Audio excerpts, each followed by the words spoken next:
Choosing the cleanser for our daily skincare routines can be compared to like making foundations for our homes.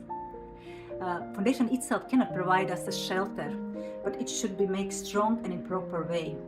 In this video I'm going to talk how we in right way choose our cleanser that make a right and proper base for our skincare routines. Hi everyone, here Fatma. Today's video is going to be about the cleansing. In my last video I talked about the toner and it was kind of jump over because we jumped over the first step, but today I'm going to correct it. I can guess many of us when we are choosing our cleansers are not spending as much time and as much money as compared when we are buying our leave-on products like creams, serums, eye creams. We're just thinking always that the cleansing step is kind of not that important, because this product is on our skin just for some minutes and then we wash it off. It is kind of right, but still it's very important that we choose the right cleanser because we want that it do its job proper way. And second is important when we are choosing our cleanser that we choose a product which will not make some damages or make our skin wrong, that later with our products we need to all the time just try to fix it. So before I continue, I just want to mention that in these videos I more talk what is concerned to the mature skin.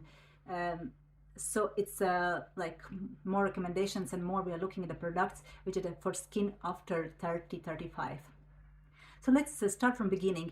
There are existing like three kind of steps or three kind of levels of our cleansers.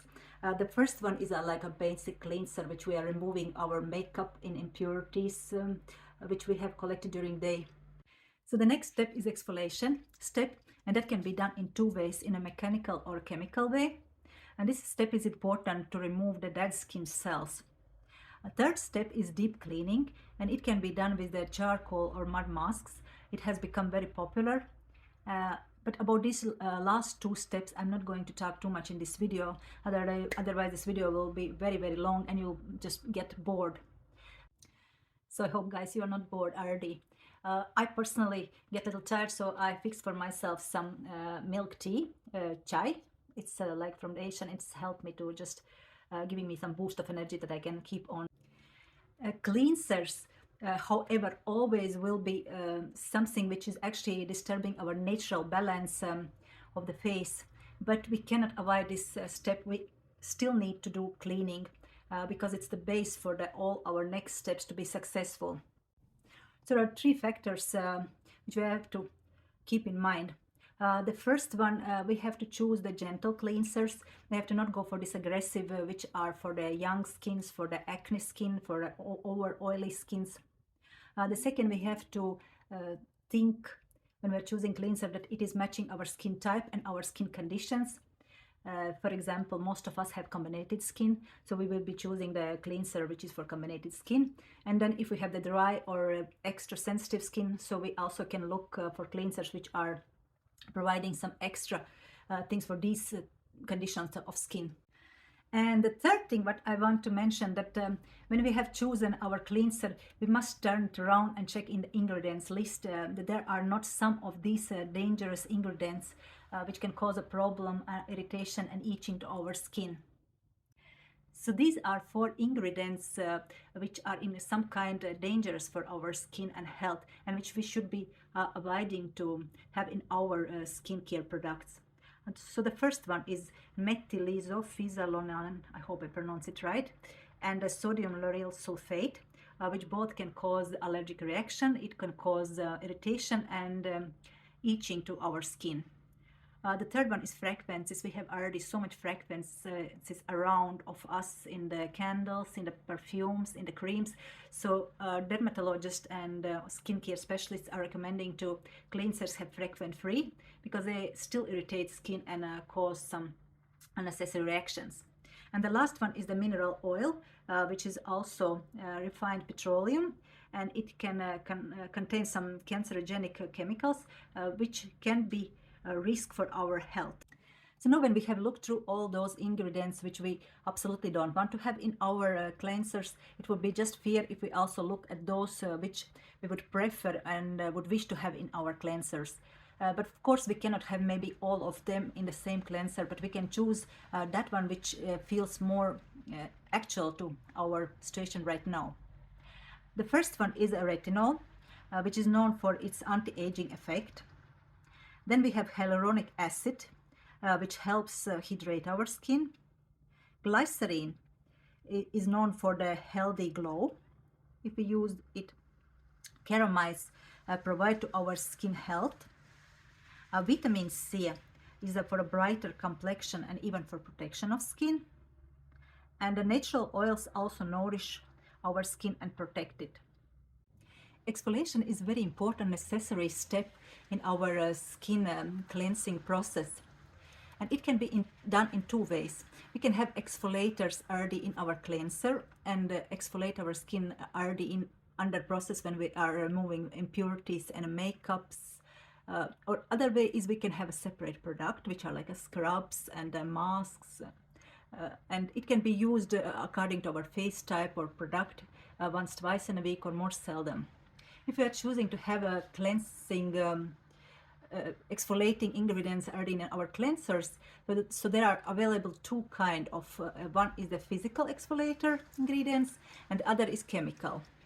The physical one, we are talking about these small particulars like some beads which we can have in our cleanser, which gently remove the dead skin cells from our skin surface.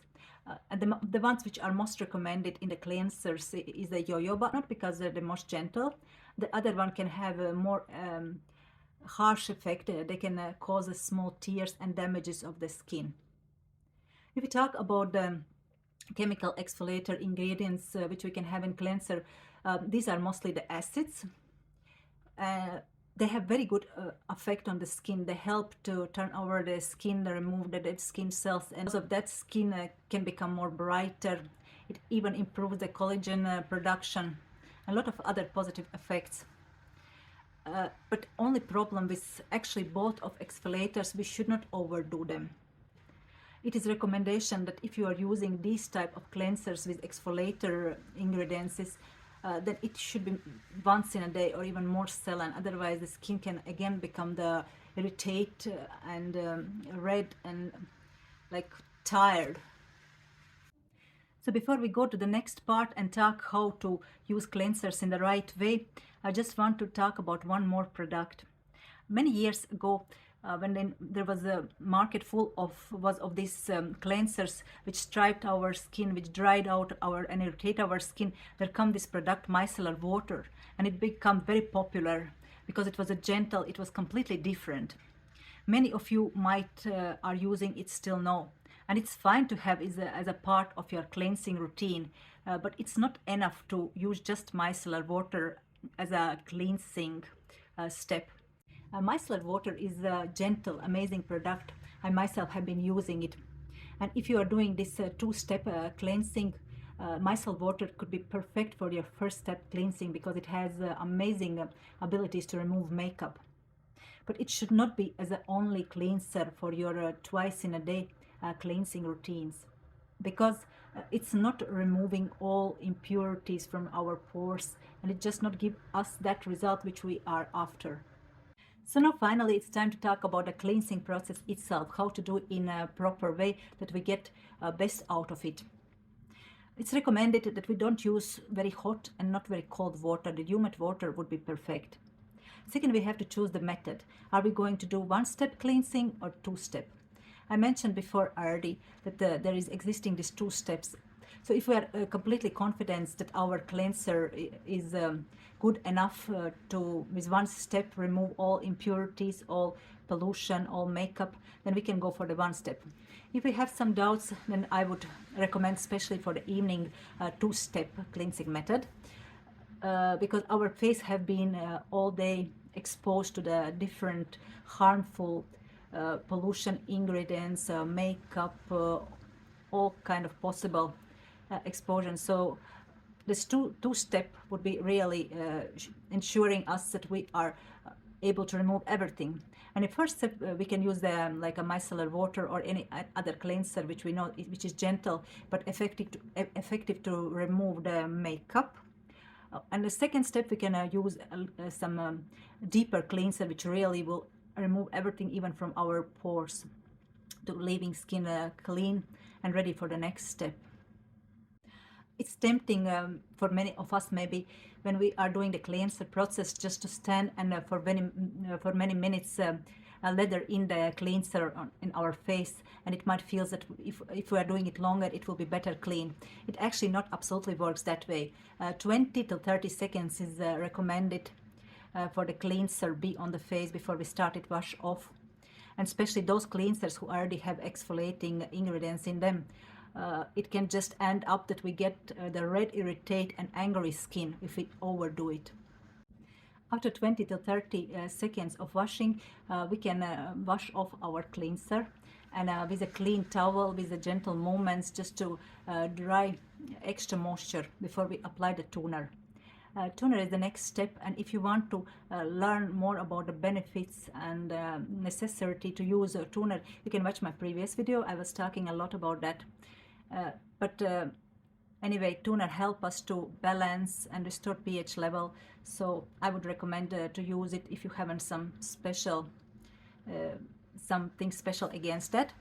And we let the toner work for some minutes before we go to the next step and apply our hydrators, moisturizers, serums, oils, whatever we want to do in the next step. I have been in this video talking a lot about the right product choice, it's doing the right work, but how to know that our cleanser is really working? It's a quite difficult part. My best suggestion, and many other cosmetologs and doctors are suggesting, the best way know that your cleanser is working properly is to observe your skin. If you are not experiencing dryness, redness, irritation, then it should be fine. If your cleanser would be too stripping, you would direct feel these type of symptoms. Or if your cleanser would be too fatty, with the time your pores would be clogged and you'll experience breakouts. So long your skin feeling satisfied, we can consider that you are on the right pathway. So now finally, I want to share my personal experience and tell my personal routines of cleansing. As I mentioned before, there is no any perfect way or any perfect products.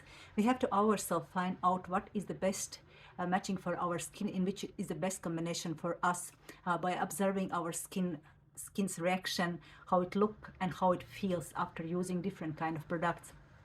So I have the quite sensitive skin, and I have find out that the best routine which works for me is a one-step cleansing. If I do the two-step, skin becomes over irritate, and it's much harder for me to after treat it. In the evening, I do the deep cleansing with some cleansing foam, which goes in the skin and clean out the pores, impurities, everything, and remove the makeup, of course. In morning, I prefer just using micellar water followed by toner, and it leaves my skin really refreshed, clean.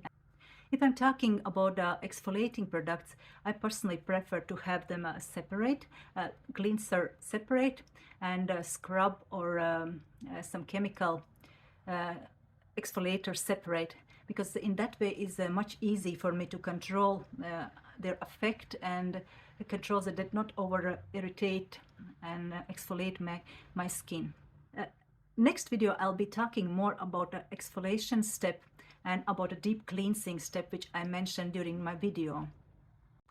So that's actually all for today, and I hope that I have managed in this video to provide you all necessary information about this important cleansing step. Thank you for watching my video, and take care.